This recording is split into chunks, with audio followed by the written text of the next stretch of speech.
ಅಪೊಸ್ತಲನಾದ ಪೌಲನು ಕೊಲೆಸ್ಸೇರಿಯರಿಗೆ ಬರೆದ ಪತ್ರಿಕೆ 1ನೇ ಅಧ್ಯಾಯ 13ನೇ ವಾಕ್ಯ ಯಾರಾದರೂ ಒಬ್ಬರು ಓದಲು.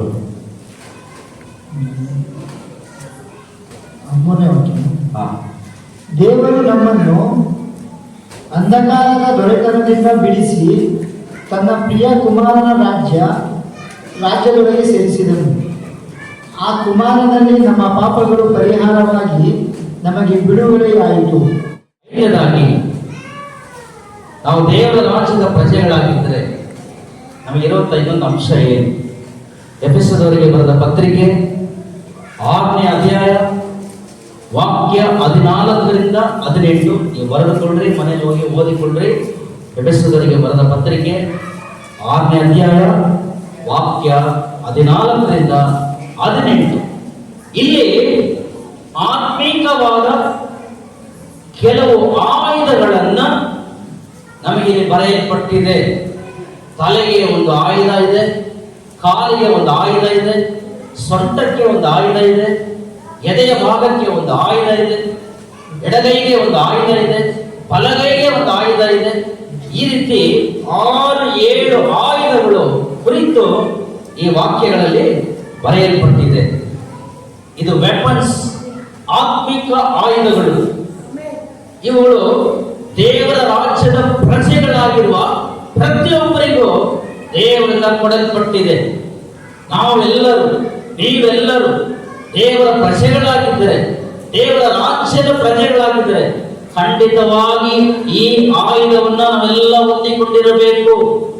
ನಾವೆಲ್ಲ ಇದನ್ನೆಲ್ಲ ಧರಿಸಿಕೊಂಡಿರಬೇಕು. ನಾವು ಇದನ್ನೆಲ್ಲ ಪಡೆದುಕೊಂಡಿರಬೇಕು. ಏನಕ್ಕೆ ಇದೆಲ್ಲ? ಏನಕ್ಕೆ? ಯಾಕೆ ಅಂದ್ರೆ, ಯಾವಾಗ ನೀವು ಕತ್ತಲೆಯ ಲೋಕದಿಂದ, ಕತ್ತಲೆಯಿಂದ, ಪಾಪದಿಂದ, ವಿಗ್ರಹ ಆತ್ಮಗಳಿಂದ ಬಿಡಿಸಲ್ಪಟ್ಟು ಬೆಳಕಿನ ಮಕ್ಕಳಾಗಿ ಬೆಳಕಿನ ರಾಜ್ಯದ ಪ್ರಜೆಗಳಾಗಿದ್ರು, ಆಗಲೇ ನಿಮಗೊಬ್ಬ ಶತ್ರು ಎದ್ದಿದ್ದಾನೆ, ನಿಮಗೆ ಒಬ್ಬ ವೈರಿ ಎದ್ದಿದ್ದಾನೆ.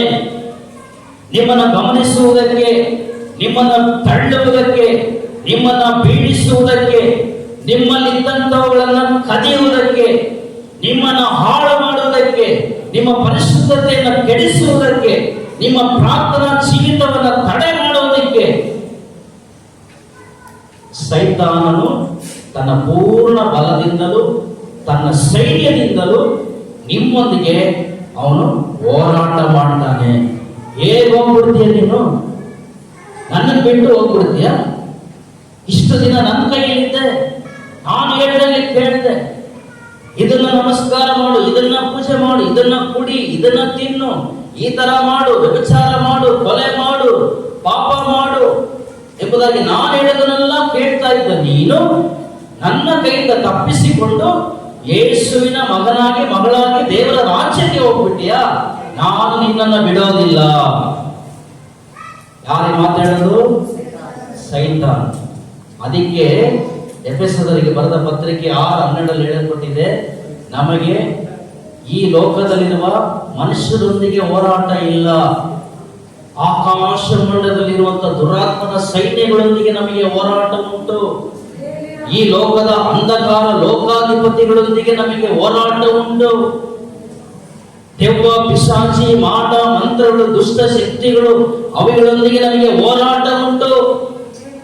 ನೀವು ಹೊಲದಲ್ಲಿ, ಗದ್ದೆಯಲ್ಲಿ, ತೋಟದಲ್ಲಿ ಬಳಸುವ ಕತ್ತಿ ಕೊಡ್ಲುಗಳನ್ನು ಇಟ್ಕೊಂಡು ಹೋರಾಟ ಮಾಡಕ್ಕಾಗಲ್ಲ. ಗನ್ನು, ಬಾಂಬ್ ಇಟ್ಕೊಂಡು ಹೋರಾಟ ಮಾಡಕ್ಕಾಗಲ್ಲ.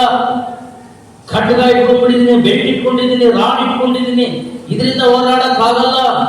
ಅಂಧಕಾರದ ಶಕ್ತಿಯೊಂದಿಗೆ, ಸೈತಾನನ ರಾಜ್ಯದೊಂದಿಗೆ, ಸೈತಾನನ ಸೈನ್ಯದೊಂದಿಗೆ ನೀವು ಹೋರಾಡಿ ಜಯಿಸಬೇಕಾದರೆ ನಿಮಗೆ ಆತ್ಮೀಕವಾದ ಆಯುಧಗಳು ನೀವು ಧರಿಸಲ್ಪಟ್ಟಿರಬೇಕು. ಹಲ್ಲೆಲೂಯಾ. ಇಲ್ಲಾಂದ್ರೆ ಹೇಗೆ ಹೋರಾಡ್ತೀರಾ? ಒಬ್ಬ ಸೈತಾನ ಬರ್ತಾನೆ, ಒಂದು ದುರಾತ್ಮ ಬರುತ್ತೆ, ನಾನು ಬಿಡಲ್ಲ, ರಾತ್ರಿ ಹೊತ್ತು ಬರುತ್ತೆ, ಕತ್ತಿ ಚಿಕ್ಕುತ್ತೆ, ಏನ್ ಮಾಡ್ತೀರಾ? ಆಯುಧ ಬೇಕೋ ಹೋರಾಡೋದು? ಹಿಂಗೆ ಬೇಕೋ ಬೇಡವಾ? ಹೇಳ್ರಿ, ಬೇಕೋ ಬೇಡವಾ? ಬೇಕು. ನೀವು ದೇವರ ರಾಜ್ಯದ ಪ್ರಜೆಗಳಾಗಿದ್ದರೆ ನೀವು ಅದನ್ನ ಪಡೆದಿರಬೇಕು, ಹೊಂದಿಕೊಂಡಿರಬೇಕು. ಆತ್ಮನ ಆಯುಧಗಳನ್ನ, ಆತ್ಮಿಕ ಆಯುಧಗಳನ್ನ ನಾವು ಪ್ರತಿಯೊಬ್ಬರು ಧರಿಸಿಕೊಂಡವರಾಗಿರಬೇಕು. ನಮಗೆ ಆತ್ಮ ರೀತಿಯಲ್ಲಿ ಹೋರಾಟ ಉಂಟು, ಆತ್ಮಿಕ ಜೀವಿತದಲ್ಲಿ ಹೋರಾಟ ಉಂಟು, ಪ್ರಾರ್ಥನಾ ಜೀವಿತದಲ್ಲಿ ಹೋರಾಟ ಉಂಟು, ಪರಿಶುದ್ಧವಾಗಿ ಜೀವಿಸುವುದಕ್ಕೆ ನಮಗೆ ಹೋರಾಟ ಉಂಟು.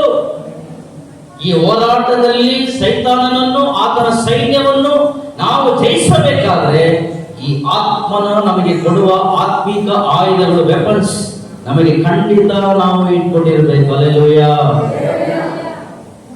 ಇಸ್ರಾಯೇಲ್ ದೇಶದಲ್ಲಿ ಅವರು ಓದಲಿ, ಕೆಲಸ ಮಾಡಲಿ, ಯಾರೇ ಆಗಲಿ, ಆ ದೇಶದಲ್ಲಿ ಹುಟ್ಟಿ ಬೆಳೆದಂತ ಪ್ರತಿಯೊಬ್ಬ ಯೂದರು, ಹೆಣ್ಣಾಗ್ಲಿ ಗಂಡಾಗ್ಲಿ, ಅವರು 2 ವರ್ಷ ಖಂಡಿತವಾಗಿ ಸೈನ್ಯದಲ್ಲಿ ಅಂದ್ರೆ ಮಿಲಿಟರಿಯಲ್ಲಿ ಅವ್ರು 2 ವರ್ಷ ಟ್ರೈನಿಂಗ್ ಮಾಡಲ್ಪಟ್ಟು ಸೇವೆ ಮಾಡಿರ್ಬೇಕು. ಪ್ರತಿಯೊಬ್ಬರಿಗೂ ಕಣ್ಣು ಹಿಡಿಯೋದು ಗೊತ್ತಿರಬೇಕು, ಹೇಗೆ ಶೂಟ್ ಮಾಡೋದು ಗೊತ್ತಿರಬೇಕು, ಹೇಗೆ ಶತ್ರುವನ್ನ ತುಳಿಬೇಕು, ಕೊಲ್ಲಬೇಕೆಂಬುದಾಗಿ ಟ್ರೈನಿಂಗ್ ಆಗಿರಬೇಕು. ಯಾವ ರೀತಿ ಕತ್ತಿಗಳನ್ನ ಹಿಡಿದು ಬಂದವರನ್ನ, ಗನ್ನುಗಳನ್ನ ಹಿಡಿದು ಬಂದವರನ್ನ ಅವನ್ನ ತಳ್ಳಿ ಸೋಲಿಸಬೇಕೆಂಬುದನ್ನ, ಪ್ರತಿಯೊಂದನ್ನ ಹೆಣ್ಣಿಗೂ ಸರಿ ಗಂಡಿಗೂ ಸರಿ 2 ವರ್ಷ ಕಂಪಲ್ಸರಿ. ಅವರು ರಾಜ ಮನೆತನದವರಾಗಿದ್ದರೂ ಪರವಾಗಿಲ್ಲ. ಇಸ್ರೇಲ್ ದೇಶಕ್ಕೆ ಪ್ರೆಸಿಡೆಂಟ್, ಪ್ರಧಾನಮಂತ್ರಿಯ ಮಗಳು, ಆಕೆಗೂ 2 ವರ್ಷ ಮಿಲಿಟರಿ ಟ್ರೈನಿಂಗ್. ಒಂದು ಇಸ್ರೇಲ್ ದೇಶದಲ್ಲಿ ಒಂದು ಮಾಲ್ ಇದೆ, ಒಂದು ಕಾಂಪ್ಲೆಕ್ಸ್ ಇದೆ, ಅಲ್ಲಿ ಒಂದು ಸೆಕ್ಯೂರಿಟಿ ಕೆಲಸ ಮಾಡ್ತಾನೆ, ಅವರ ಮಗಳಿಗೂ 2 ವರ್ಷ ಟ್ರೈನಿಂಗ್. ಯಾರೇ ಆದರೂ ಸರಿ, ಆ ದೇಶದಲ್ಲಿ ಹುಟ್ಟುವ ಪ್ರತಿಯೊಬ್ಬ ಪ್ರಜೆಗೂ ಶತ್ರುವೊಂದಿಗೆ ಹೋರಾಡೋದಿಕ್ಕೆ, ಅವರಿಗೆಲ್ಲ ವೆಪನ್ಸ್ ಬಳಸೋದಿಕ್ಕೆ, ಆಯುಧಗಳನ್ನು ಹಿಡಿದು ಯುದ್ಧ ಮಾಡುವ ಕಲೆಯನ್ನ ಅವರು 2 ವರ್ಷ ಆ ಮಿಲಿಟರಿಯಲ್ಲಿ ಕಲಿತು ಸೇವೆ ಸಲ್ಲಿಸಿರ್ಬೇಕು. ಅವ್ರು ಕಾಲೇಜ್ಗೆ ಹೋಗ್ಲಿ, ಕೆಲಸಕ್ಕೆ ಹೋಗ್ಲಿ, ವ್ಯಾಪಾರ ಮಾಡಲಿ, ಸೆಕ್ಯೂರಿಟಿ ಆಗಲಿ, ರೋಡ್ ಗುಡಿಸ್ಲಿ, ಆ ಊರಿನಲ್ಲಿ ಎಲ್ಲೋ ಮನೆಯಲ್ಲಿ ಮನೆ ಕೆಲಸ ಮಾಡಲಿ, ಪ್ರಧಾನ ಮಂತ್ರಿಯ ಮನೆಯವರ ಮಕ್ಕಳಾಗಲಿ, ಯಾರೇ ಆದ್ರು ಆ ದೇಶದ ಕಾನೂನು ಆ ಥರ ಇದೆ.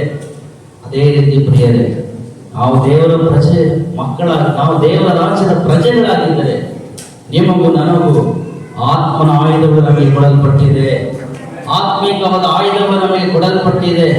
ನೀವು ಸೈತಾನನನ್ನು ಬರಿಗೈಯಲ್ಲಿ ಯುದ್ಧ ಮಾಡಿ ಜಯಿಸುವುದಕ್ಕಾಗೋದಿಲ್ಲ. ದುಷ್ಟ ಶಕ್ತಿಗಳನ್ನು ನೀವು ಹೊರಡಿಸುವುದಕ್ಕೆ, ಓಡಿಸುವುದಕ್ಕೆ ನೀವು ಬರೀ ಮಾತಿನಿಂದ ಸಾಲದು. ಆತ್ಮಿಕ ಆಯುಧಗಳನ್ನು ಹಿಡಿದವರಾಗಿ ನಾವು ನಿಲ್ಲಬೇಕು. ಈ ಆತ್ಮನ ಆಯುಧಗಳನ್ನು ಹಿಡಿದು ಸೈತಾನನ ಸೈನ್ಯವನ್ನ ನಾವು ಸೋಲಿಸಬೇಕು ಪ್ರಿಯರೇ. ಯಾಕಂದ್ರೆ ನಾವು ಕತ್ತಲೆಯ ರಾಜ್ಯದ ಮಕ್ಕಳಲ್ಲ, ಬೆಳಕಿನ ರಾಜ್ಯದ ಮಕ್ಕಳಾಗಿದ್ದೇವೆ. ಹಲ್ಲೆಲೂಯಾ. ಪಕ್ಕದಲ್ಲಿದ್ದವ್ರನ್ನ ಕೇಳಿ, ಎಂತ ಆಯುಧ ಇಟ್ಕೊಂಡಿದ್ಯಾ? ಅದಲ್ಲಮ್ಮ, ಈರುಳ್ಳಿ ಕಟ್ ಮಾಡೋದಲ್ಲ,